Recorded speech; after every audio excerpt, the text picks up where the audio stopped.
No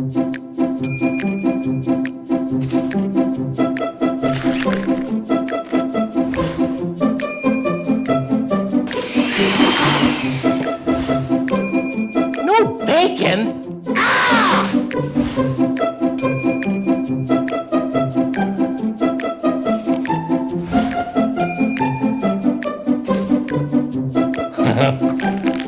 Wow! 74 points? I can't eat the rest of the week!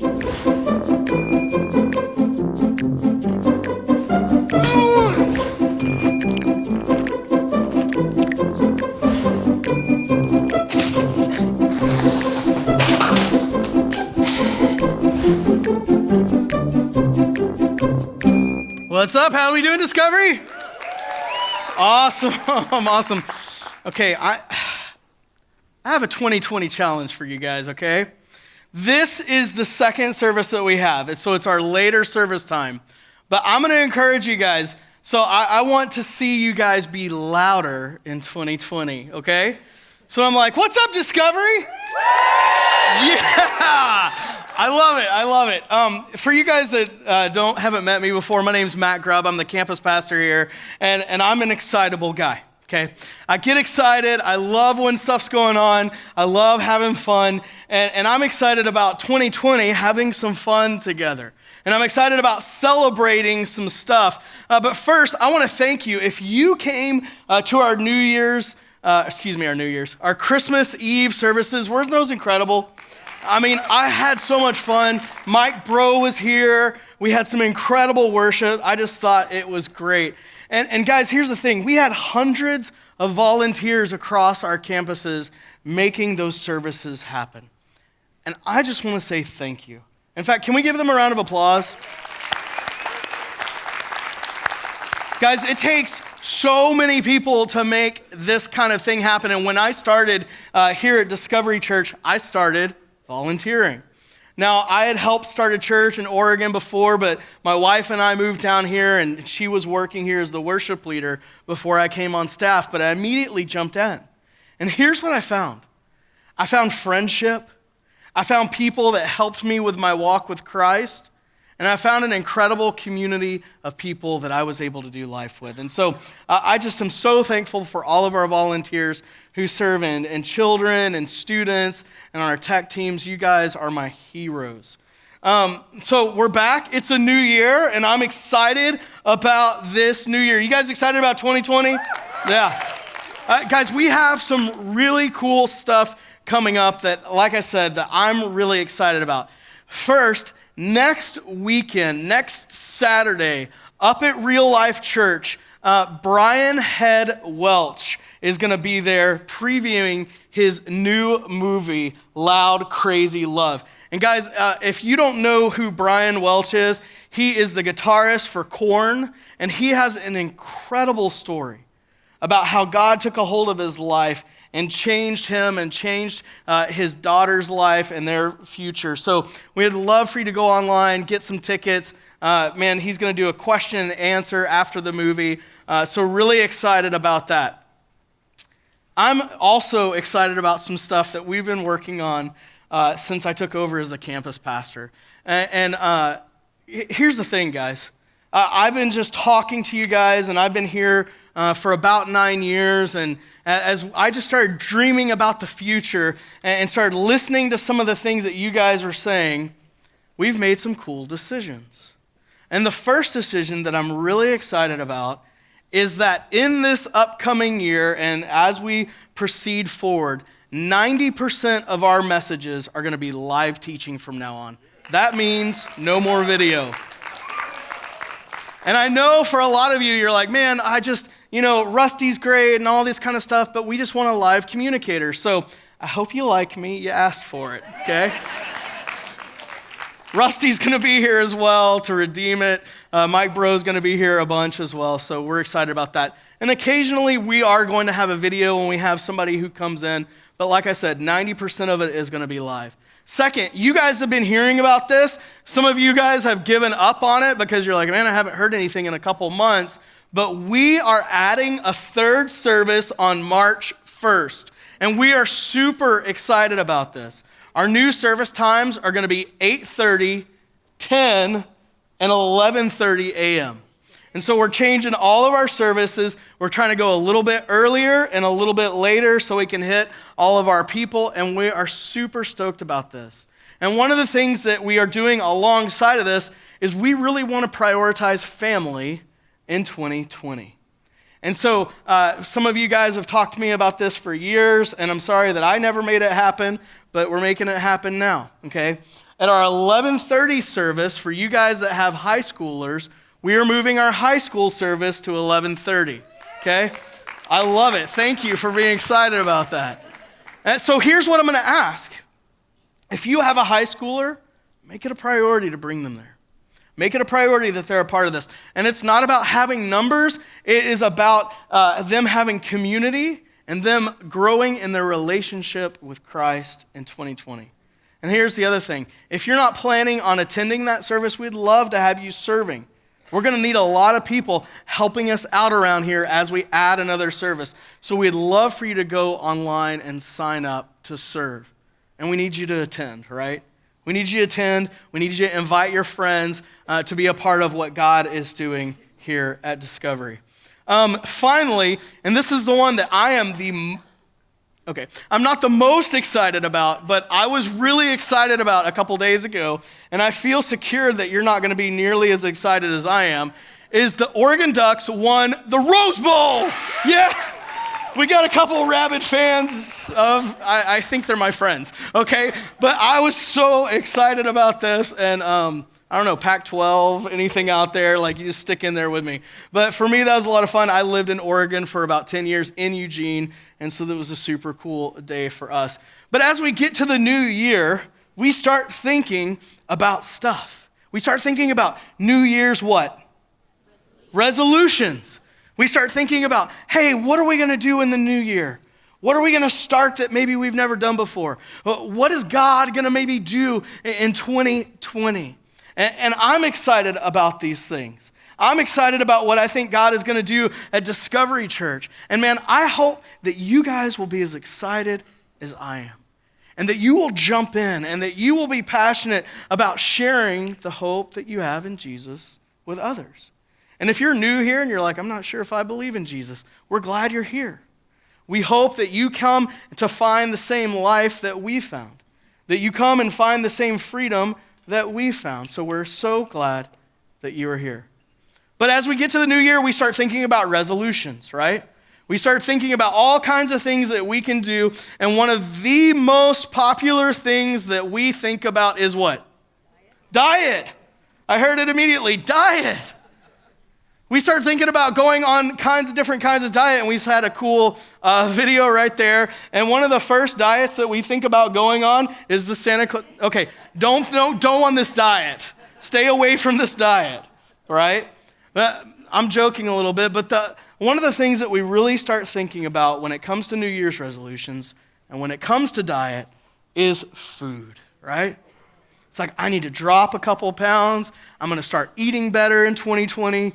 Just you wait, I'm gonna be a lean, mean, fierce machine, right? And here's the thing for me, this right here does nothing for me, okay? This right here, this is my weakness. I'm like, oh man, burgers, fries, Chick-fil-A, like, go Chick-fil-A. Sorry, that was so lame. My kids are constantly singing about Kanye West and Chick-fil-A, okay? But we're thinking about cutting carbs and counting calories and all these kind of stuff, right? And so we're thinking about food. Another thing that we think about is exercise. We think about, like, I'm going to hit the gym this year. I'm going to start working out. I'm going to look like this dude. I got to start growing my hair out. But, like, I'm going to get there. Or I bought that treadmill.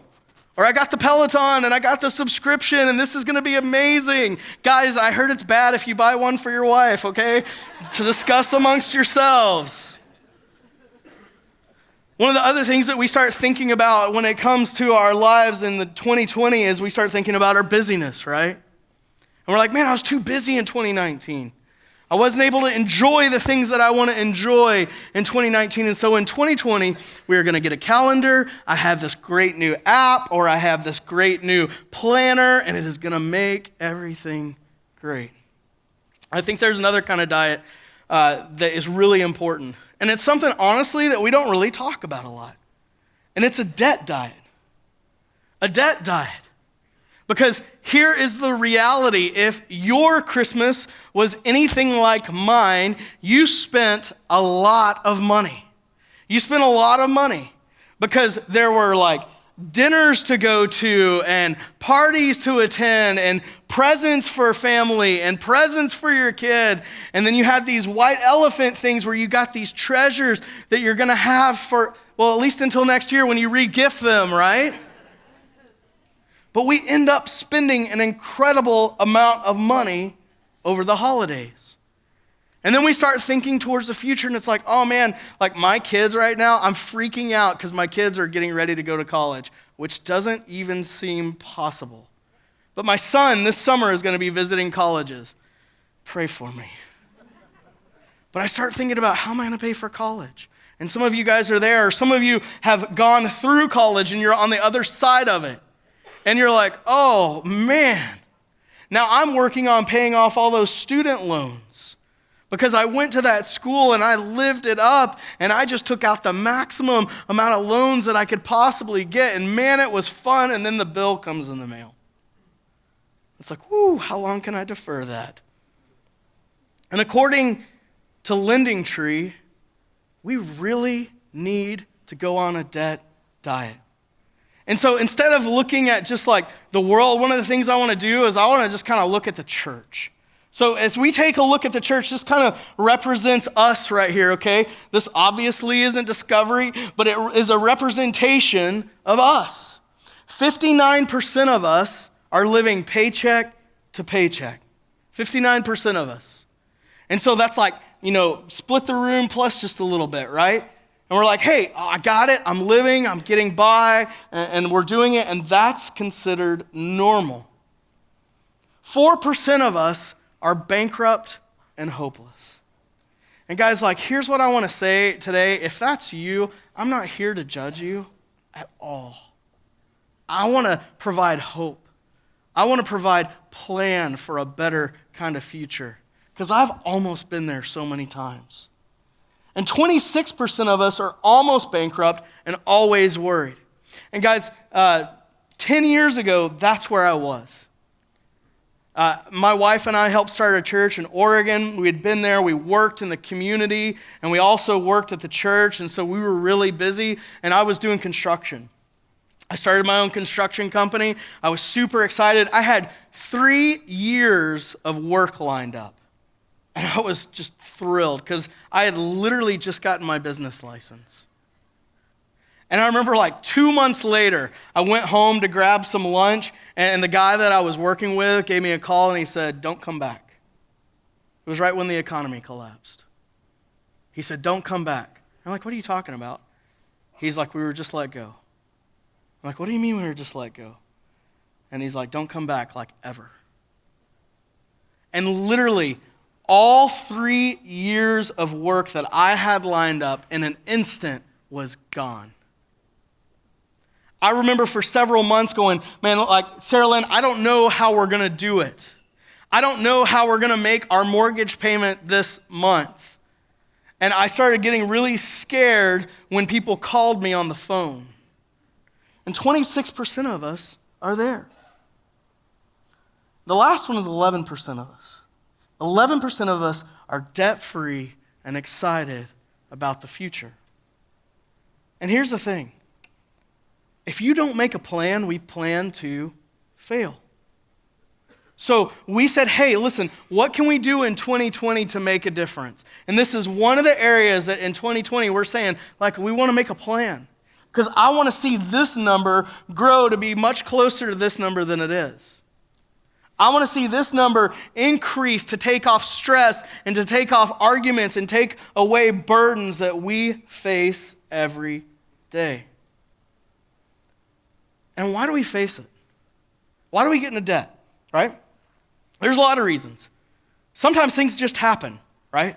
Sometimes stuff just comes up. A kid has a medical emergency, or medical bills are piling up because you fell off of whatever you were doing where you shouldn't have been doing, and suddenly you're having to pay it back. Sometimes we don't know any better. I grew up in Texas in a middle class, neighborhood, and I looked around, and I remember I was one of those people that always looked at my friends and I was like, man, I wish that was me. Because I saw all the stuff that they had. And like when Christmas came around, like they were getting all of these fancy new things. I remember one of my friends, we were all, right around the age of driving. And she was like, if I don't get a Tahoe with leather interior, fully loaded, blah, blah, I'm going to be so upset. And I remember going like, man, I have a twin sister. I remember thinking, if I can just get just a piece of junk car that will get me from point A to point B that I can share with my sister, I will be thrilled. But I was so jealous. Any of you guys ever been there? Where you're jealous when you see what other people have? That's where I was. And here's what I came to find out. A lot of times, they didn't have the money for the stuff that they bought. They were just leveraging credit cards and going further and further into debt. And that leads to the other thing that puts us in debt sometimes. FOMO. Right? We have serious FOMO. And some people are like looking at each other going like, you know what FOMO is, right? Yeah, right? FOMO, okay, for the older people, right? It's called keeping up with the Joneses. We have fear of missing out. We don't want to miss out. We get invited to that thing and we don't have the money to do it, and we're just like, swipe, okay, I'll pay for it later. Or we don't plan ahead.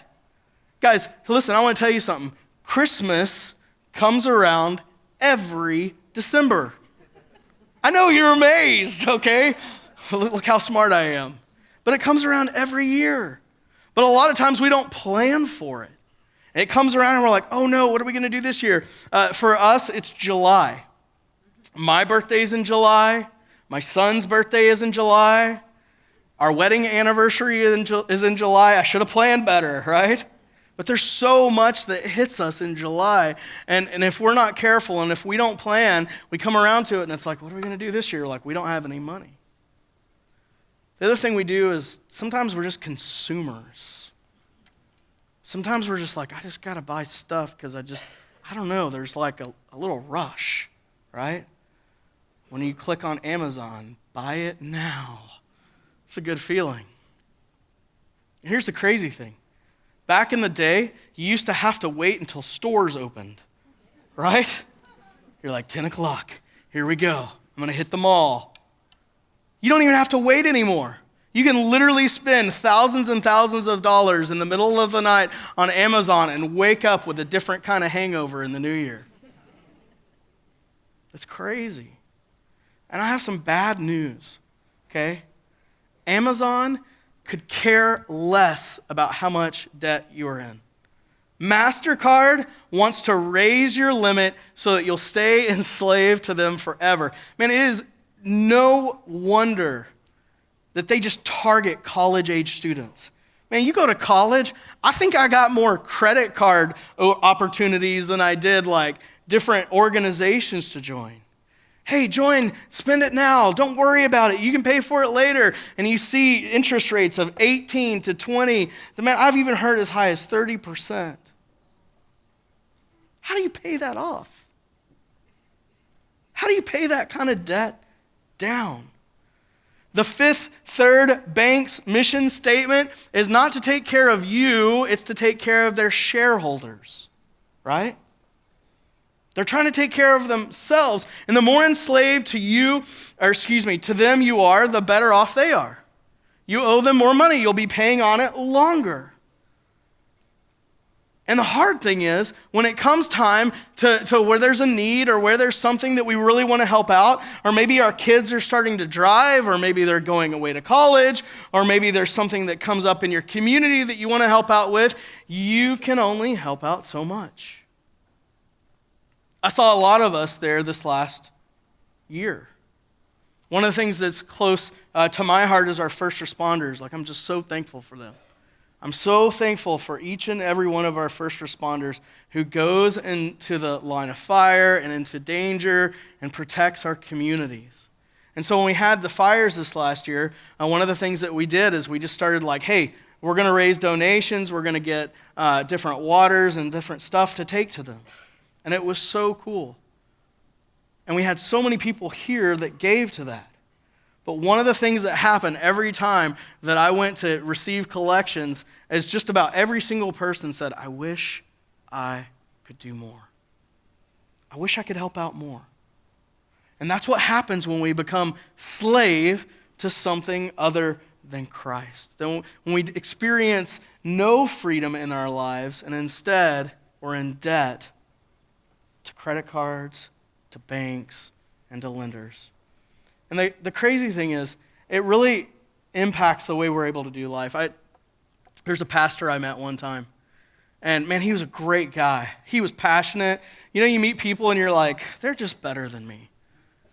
This guy was just like, he was just awesome. And he was passionate about what he was doing. He had a great relationship with people. He loved the church that he was pastoring, and it was so cool. And I remember a couple years later, I was like, hey man, how's it going? And he was like, oh, I had to quit. I'm like, what are you talking about? What happened? And he's like, well, you know, I went to school, and I took out loans for school. And then I went to seminary, and I had to take out loans for that, and I deferred that for a while, and I just can't defer it any longer. And I love the church, but the church isn't able to pay me enough to pay off my debt, and so I had to quit. And the saddest thing that I remember him saying is, don't worry, I'll be back. And it was sad to me because as I looked at his debt, I was like, man, how many years is it going to take before you can start living in what Christ has called you to? And that's just not pastors. That's here. That's here amongst you guys.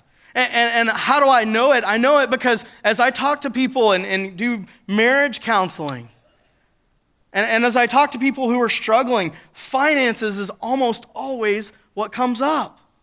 We always talk about there's two things that people, you know, really get in arguments and really cause issues in their marriage. It's money and sex. Sorry for the kids in the room. But it's money and sex. And the reality is, when you really get down to the bottom of it and you start talking to couples and start saying, like, where did this all start and where did it start going wrong? Many times what you'll find is they were stressed financially, and when you're stressed financially and you're not sure how you're going to make it work, sex goes the first thing to go out the door. Guys, it destroys marriages. In fact, counselors and attorneys will tell you it is the top stressor and things that ends marriages. And some of you guys know that because you've been there.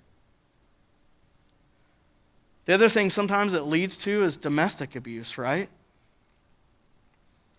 Because he's stressed out and she's stressed out and you're arguing and you're fighting because you don't know how you're going to make it all work. And pretty soon you just start doing stupid stuff that you regret. And it's not even who you are. But you're so stressed out and you're so maxed out that you just make mistakes. Some of you guys have seen it. I talked about the economy collapsing. And you've seen it because you've been there. Or you've seen it because you were living and you had your next door neighbor and you thought they have it all together, and the next thing you know, there's a sign in their yard. And the bank has repossessed the house. So what are we going to do?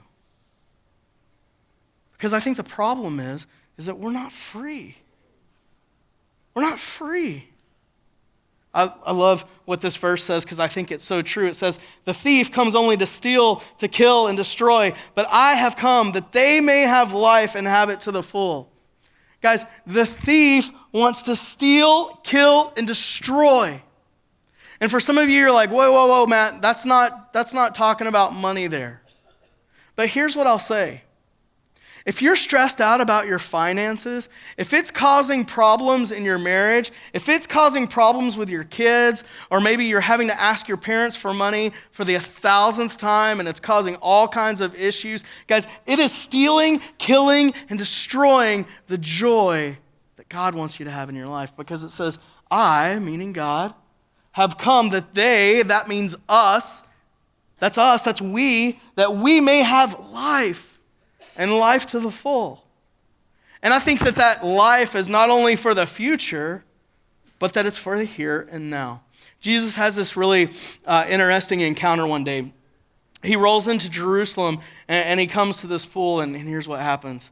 It says, afterward, Jesus returned to Jerusalem for one of the Jewish holy days. Inside the city, near the sheep gate, was the pool of Bethesda, with 5 covered porches. Crowds of sick people, blind, lame, or paralyzed, lay on these porches. And you're like, okay, what does that have to do about anything? Well, the pool of Bethesda was fed by an underground spring. And so people over the years thought that it had magical powers, that it could heal them, because all of a sudden this water comes up from nowhere.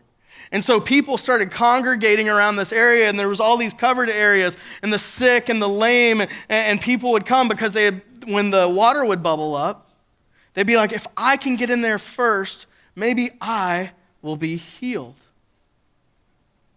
And this is where we find Jesus. And here's, I don't know, just this kind of a side note. But where do you oftentimes find Jesus? Almost always. With the sick, with the hurting, with the people that need help. Jesus said, I've come for the sick, not the healthy. And this is where Jesus is. It says, he continues, it says, one of the men lying there had been sick for 38 years. When Jesus saw him and knew he had been ill for a long time, he asked him, would you like to get well? What do you think your answer would be? Because I think a lot of people are like, yeah, like I'd like to, that's a dumb question. Yes, I want to get well. Yes, I want to get better. I want to be healed, of course. But here's what I think is interesting, is what his answer is. And I really think if we look at it, what our answer sometimes is when it comes to things in our lives. He says, I can't, sir, for I have no one to put me in the pool when the water bubbles up. Someone else always gets there ahead of me. You ever been there? You ever heard that? I can't. Someone always beats me to it. It's their fault. It's their problem. It's their issue. It's not, yes, heal me. I'll do anything. What is it? What is it going to take? He immediately starts to blame others. Now, before we get too proud of ourselves and saying, duh, I would be like, hey, heal me. Here's the question I have. What is your pool when it comes to finances? What's the thing that's like, this is it. This is going to be magic. If I just do this, all my cares are going to be over. I don't have to worry anymore. Is it the lottery?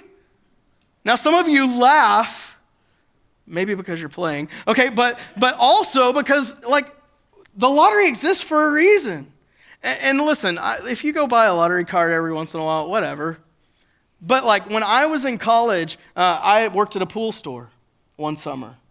I was at home for the summer, and I worked at a pool store, and I was the lowest guy on the totem pole. So my job was to go get, for lunch, the drinks, the cigarettes, and the lottery tickets. I would get like 3 drinks, 5 packs of cigarettes, and like 20 lottery tickets. I was there for 3 months. I saw somebody win like once. They won like $10. They spent that in a day, but they just were like, hey, my numbers are going to hit and I'm going to win millions and it's all going to be over. Or maybe you have been pulled into this beautiful thing called a pyramid scheme. Well, if you just get in now, don't worry, you're going to be on the bottom floor. And as the wealth builds and the people come up underneath you, you're going to get rich. I remember my parents, and I just my pre-apology to my parents because they're awesome people. But they had this new product, and it wasn't about the pyramid scheme for them, but they're like, hey, you should jump in on this. They have great products. And there were a lot of people behind them going look, if you do this, there's nobody, we were in Oregon at the time, there's nobody in Oregon selling this product. You're going to have all these people underneath you, and I know you're starting a church, and I know you need money. You're going to get this money through this product. And if you know my wife or I'm not a salesman. I hate pushing stuff on people. I'm just hey, I like it. It works for me. You should join it. If you want to, great. If you don't, that's okay. When it comes to Jesus, I think it's the best news ever in the world. I think it's the best gift ever. But I'm not going to force anybody because I know I can't. You have to decide if you want to follow Jesus or not. And if you know my wife, she's even worse. She is not going to put, oh my gosh, she will not say, as a salesperson, she's amazed at you. If you're a salesperson out there, she's like, I don't know how they do it. They're all, not criminals. They're incredible. That's what I meant to say. I'm just joking. But she seriously is it's incredible how they can sell all this stuff. And I'm like, well, they believe in it. And she's like, I believe in it too, but I'm not going to ask anybody else to buy it. But we believe in these get quick rich schemes. And I remember they were hey, there's nobody else in Oregon selling this. And we decided not to do it. And literally a couple days later, we're driving up to Portland and I see a sign. Buy this product here. And I'm I thought nobody in Oregon was selling it. And there's this huge billboard sign promoting it. A lot of times, those things just don't worry. My second question is, who is it that you blame? Right? Because that's what this guy did. He's I can't get there fast enough. Somebody always jumps in. Nobody's there to help me. And how this a lot of times translates is my boss doesn't see how incredible I am. Or the economy crashed. Or the government. Do you know what we pay in taxes in California? Yes, we know what taxes we pay in California. It's kind of like Christmas. We just know it's there. But we want to blame other things for our problems. So I think the big question, the real question that we're presented with is, do you want to get well? Do you want to get well? It's not blaming other things. It's not looking at get quick, rich schemes. It's, do you want to get well? From living paycheck to paycheck, from always being stressed, from fighting in your family. And I think for me, what just changed my wife and I is we're just sick of fighting. Sick of fighting over finances. Now, I know you all think that I'm perfect. I'm not. For you that know me, you're he's not perfect. He is not perfect. And I'm not. I'll be the first to tell you. But I was sick of fighting over finances. I was sick about being stressed about something that I really didn't need to be stressed about. If Jesus came to set us free and give us abundant life, it's more than just someday when we go to heaven. That he wants us to have life here and now. And so this is how he continues his encounter with a lame man. He says, Jesus told him, stand up, pick up your mat and walk. Instantly the man was healed. He rolled up his sleeping mat and began walking. So let me ask you a question. It's similar to, do you want to get well? Do you want to break free? Do you want freedom? And I think the hard thing is a lot of us are yeah, but we immediately start going to, but. Jesus said, I came that you may have life to the full. Now, listen, here's not what I'm saying, okay? I'm not saying like, hey, jump in with this. If you just give 5 easy payments of $39.99, it's going to change your life forever. If you just buy this prayer shawl, your life is going to change and you're going to become a millionaire and never have any issues. I'm not saying that. Is that clear? I'm not saying that.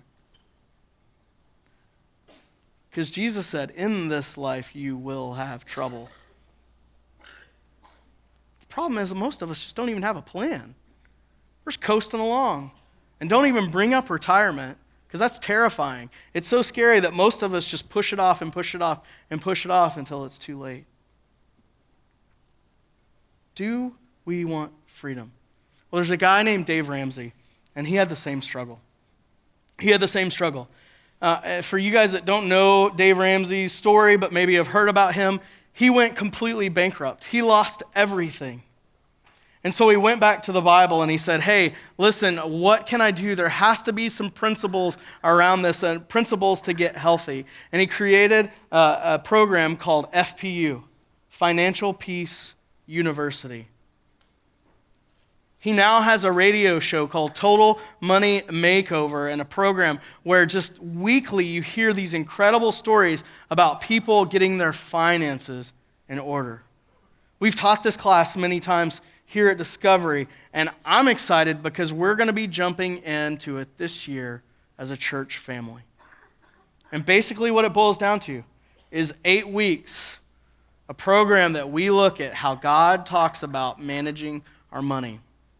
And if any of you have ever gone through something and tried to go on a diet or tried to exercise or tried to do something, isn't it better when you do it together? Like, I know for me, when I've been the most successful with managing my weight, I have other people that are encouraging me. There might be a little bit of money on the side. Right? But it's better when we're doing this together, when we're working at it together, when we go to the gym together, and that person is just like, just a little bit more. And so we want to do this together as a church. Here's the thing. Everyone that I know that has gone through this class and used it has found financial freedom or is on the path to financial freedom. This last year, 11 of us as a staff went through this. There was 11 of us. We went through the 8 weeks. In 8 weeks, 11 people were able to pay off over $30,000 worth of debt. Guys, that's incredible. That's over $2,700 a person. Do you want that? Like, I don't know about you, but for me, I'm like, yes. Tell me how to do that. I want to be a part of that. So as a church, we want to get well. We want to get healthier. We want to make better decisions. And listen, I am sick of seeing families coming in and saying, hey, how do we save our marriage? And when you get down to it, a lot of it has to do with finances. Hey, I want to help plant this church in Ecuador, but I don't have any money. I can't help. Hey, I want to see God do incredible things here at Discovery, but I don't have anything to give. Hey, I'm tired of my family being torn apart. And we're constantly fighting. And we're constantly arguing. And when it comes down to it, a lot of it has to do with money. Jesus says you can't serve 2 masters.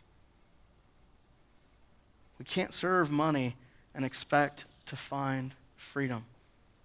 So we're going on a debt diet as a church because I think it'll be better if we do it together. And just like I told you before, right? I don't make anybody do anything. Here's what I know. This is my family, Sarah Lynn and I's 3rd time to take it. Now you might start laughing because you're like, why'd you have to take it 3 times? I'm a little slow. She's better than me, okay? But here's the thing. This is the 3rd time for us to take it. We've invested a couple $100 in this program. In the 9 months since we have taken the class this year, we have saved 10 times what those classes ever cost us. It is worth it. And now we're not arguing about what are we going to do with this. We've made budgets, we've made plans, and we know where our money is going. We're not perfect. We're still paying off debt. We're still taking care of stuff. We're not special, okay? But we are working towards financial freedom. And this class is not about giving, okay? Because a lot of you right now are like, yeah, here we go. Then in the end, they're going to ask for our money. The class costs something, but you're paying for the materials. I'm not saying at the end of this, and then I want you to start tithing. I think tithing is something you should do. But it has to do with God. It doesn't have to do with me. I'm not going to make anybody go to this class. Here's all I'm saying. It has impacted our life for the better, and I want you to experience some of that freedom. I want you to experience some of that freedom. It's just like one of the reasons that I'm a pastor is because I came into a relationship with Jesus and he changed my life, and I was like, I want everybody in the world to know about this. I don't care if I look like an idiot. I don't care if I look like a fool. I want you to know about this. Guys, this is one small step. And here's the other thing. It is a great thing to invite your friends to. Some of the coolest stories that I've heard around here are people who came to FPU and said, I don't care anything about Jesus, but I need to get my finances straight. And as they start to come to the program, they get their finances straight, but they also get their eternity straight. I heard these life change impacting stories because here's what we know. As a society, when it comes down to it, broke is normal. That's normal. That's just what we expect. Like, hey, I'm broke. I don't have any money. Hey, you want to go out? No, I'm broke. Hey, you want to go do that thing? No, I'm broke. Hey, you want to go to the game? No, I'm broke. Broke's normal. But here's what Christ calls us to do. Broke is normal. Don't be normal. Be weird. Now, some of you guys are really uncomfortable with this because you're like, I like going on the straight and narrow. Weird just freaks me out. I'm weird. What can I say? I think that following Jesus is a certain call to be weird. It means living different. It means making different decisions. And it's not to check off some boxes. It's because following Jesus makes your life better and it makes you better at life. Let's be weird when it comes to our finances. Let's live differently. So that we can live like no one else today, so that we can live like no one else tomorrow. Let's be weird. Let's be different. And like I said, the course costs money. Some people call it skin in the game. Let's put some skin in the game. This year, when my wife and I went through it, we paid for it, and we were committed to it because we paid money for it. Now, for some people, they're like, man, there's just absolutely no way. And we're going to have some scholarships available. But we're going to ask that you put some of your own finances in as well. Because we want you to own this. We want it to make a difference in your life. If you keep doing what you've always done, you'll get what you've always gotten. So let's make a change in 2020. Let's make a difference, not only in our lives, but in generations to come. Dave Ramsey, the founder of this organization, has something to say to you guys. Check it out. Hey, Real Life Discovery and Canyon Churches. Dave Ramsey here, and I'm so excited for your church-wide launch of Financial Peace University. You are about to experience the peace and freedom that comes from handling God's blessings, God's ways, for God's glory. Just imagine no more living paycheck to paycheck, no more fighting over money, no more sleepless nights worrying about how you're going to pay your light bill or your student loans. Through Financial Peace University, you'll have the plan you need to change the trajectory of your family tree. So, get ready. This is where it all begins. I believe God will do incredible things through you, your church, and your community. Sign up to join Financial Peace University today. It's game on. It's game on, guys. And here's the thing that I love and when I actually start getting really excited about. I told you we went through this as a staff, and we had our student coordinator, Nick Cullen, who's like, I don't know, barely 20 or something like that. And I look at him, And I go, man, I wish I knew about this when I was your age. Can you imagine? Can you imagine if you hadn't made some of the mistakes that many of you have made up to this point? Can you imagine what a difference it would make? And so, like for me, I'm excited about the steps that we've taken as a family and the difference it's made already. But I'm excited about the difference it's going to make in their lives, the difference it's going to make in my kids' lives. Can you imagine if Discovery Church got healthy financially? Can you imagine if, just think about your life for a second, if you didn't have to worry about those bills anymore or those people calling? Let's get healthy. Let's get healthy in 2020. Let's get laser focused and excited about what God is going to do through this program. And I just want to show you guys a couple testimonials about people and the kind of impact it's made. Check it out. Most stories that have a happy ending don't feel like it along the way. We borrowed for everything. Want a new couch? Go finance it. Want a new TV? Go finance it. Want a new car? Go finance it. My whole philosophy was credit cards. I'll just work another week. Swipe the card. Everything kind of started to crash. We started to see our marriage drop away. I personally owed $750,000 in debt. I was totally hopeless. You need to decide if you want to be wealthy or if you want to look wealthy. When somebody told me about FPU, I grabbed hold of it like a life preserver. It gave me hope that we could make our marriage work. Knowing where your money's going is a huge life changer. Nobody owns me anymore. Nobody. It just opened up communication big time. All of a sudden we were back together on a crusade. We changed our family tree. I am here to do my debt-free scream. Yeah, how much have you paid off? $456,000. $89,000. $120,000. $394,000. 3, 2, 1.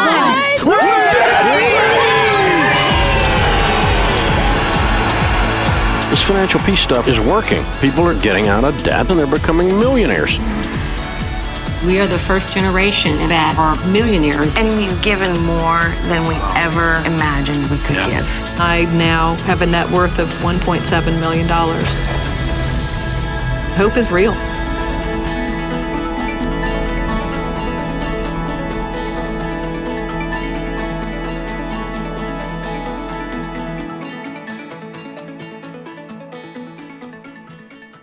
So hey guys, game on. I love that story. $750,000 in debt, and it's all paid off. It takes focus, it takes determination, it takes working a plan, but we can get there. And so as a church body, we're like, hey, what if this is just one area that we get healthy in 2020? And I'm going to ask you, invite your friends to this, because it literally can change their life here on earth. And not only that, but it can change their kids' lives in the future. You can go online and sign up, encourage somebody else to sign up, and let's get excited about what God's going to do in 2020. I love you guys. You're dismissed.